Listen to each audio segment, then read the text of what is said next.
Hello friends, enemies, and strangers who I have probably never seen before. My name is Blay, and today I shall be reviewing the Kotobukiya Mikoto Misaka from a certain scientific Railgun T, which is the third season, because they don't feel like using numbers, I guess. We'll look at the box first, I suppose. So the front of the box is just a, clear window thing. Got her name there and, stuff and things. This side of the box has some really nice artwork of Misaka, and, okay, I've only made it 2 seasons into the show. I finished both seasons, but she was only in, like, one scene in the second season, and I don't really remember her name. I'm sorry.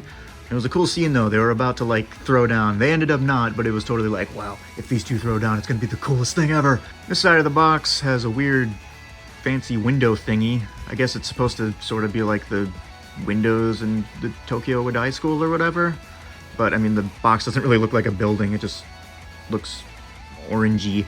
It's still fancy though, I like it.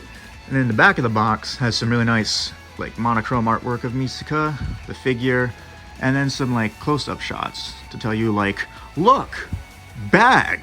Top of the box is more, stuff and things, and then the bottom of the box has too much stuff and things. Look at all this stuff. Are you gonna read all that? I doubt it.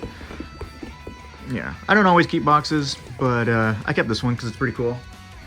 I've decided to make enemies with box collectors for no particular reason other than I think it would be funny by sidekicking the shit out of this box.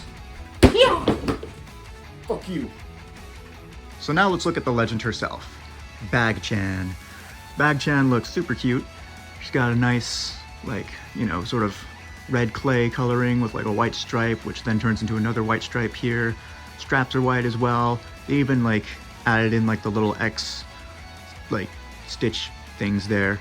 You really get the sense that there's a lot of power within her that she's just like, try not to make a big deal of, but like you get the sense like anyone crossed her, they'd be done for within a split second.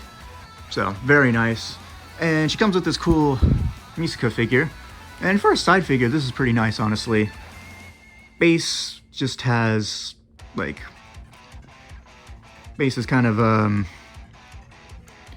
checkered. I don't know why I couldn't figure out the word checkered. And then there's a sort of a marble staircase, stair thing. And you can put Bag-chan there. You can have her right in the front, because, you want her to be, like, the centerpiece, but that's also not really in character for her. She doesn't like to gloat about her powers, so you can keep her in the back. That's kind of a little more accurate to her character, I think. This figure looks great. It really does. The face can look a little odd from certain angles, like here it can look a little weird, but other angles it looks pretty good. Like right here, this looks really good. But yeah, she has a bit of a pointy nose, like a lot of anime figures do, because it's kind of, they don't really draw noses a lot of the time, it seems like. One important thing to get when you're making an anime figure is to do the eyes really well, because eyes are like always big and super detailed and stuff, and they look great here. The hair is really awesome also, like it's, first of all, very wavy and everything, like, there's a breeze going by or whatever. And it's all shaded and everything too, like you see the top of her head is a little bit darker. Like some of the strands are a little darker and then it gets like lighter here. It's very detailed, it's really nice. They did a great job with that. You can see she's also got like some electricity zappy zap going on here, which even has the little coin there as well. Can we zoom it? Yeah, okay. And it's even got like the symbol on it as well, which is really neat. Uniform is pretty nicely detailed. You can see there's like a lot of like realistic wrinkles and folds and stuff. We got a nice little red bow tie, which, is that shaded or anything? I don't think it is. I'm like looking at it off camera, that's why you can't see it. Yeah, I don't think it's shaded or anything, but it looks good. The sculpting's nice on it.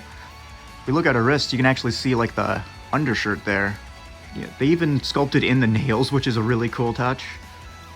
I think they've got a slight gloss. They look a little darker. I don't know if, yeah, they're a little bit glossy. Really cool. I really like that they added that in. Because it's probably kind of difficult to translate like a, come on, focus, like a 2D character onto like a 3D figure.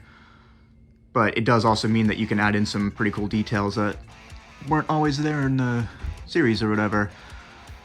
Skirt is it's like also flowing, like in the same direction as the hair, which is pretty cool, and it's a nice, blue and somewhat orange plaid going on here. The knees look weirdly real, mainly in the back. You can see like they've kind of got like the weird indents and like the lines or whatever that are supposed to be there, and it's slightly shaded. I don't know why they needed to make the knees realistic. It's not the only figure that's like that either. I've got some other figures and it's like, wow, they really put in a lot of detail into the knees for some reason. Got some big black socks and some nice brown shoes that also have some nice shading on them as well. Sculpted nicely. Very good. Very good. They really, the detail on this figure is honestly really, really nice. They did a fantastic job, I think, capturing her likeness and everything. Very cool. As for size comparison, I actually have an incredibly rare figure to go with her, and that's the limited edition Yakuza in a draw me like you draw your French girls pose. Yeah, I got this figure for only like $400. It didn't come with a box, but as shown before, I'm not as much of a box guy. Now, scaling's not quite accurate, because as we know, Yakuza is more like 50 feet tall, so she'd probably be closer to around like his knee or something.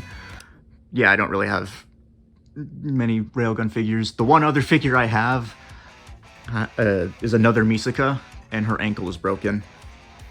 If somebody knows like a good kind of glue for this kind of material, please let me know, because I probably would have reviewed this figure first. I kind of like this one even more.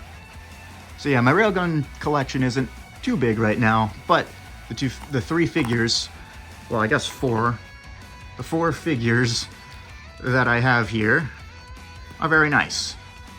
Now, when this figure released, it was about $110, at least when I pre-ordered it off of AmiAmi, but it seems like it has gone up in price a little bit. Like, it's closer to around 150, 160-ish, maybe a little more than that, maybe a little less, give or take. But I honestly think that she's worth even that price. This is a really well-detailed figure that really captures the character's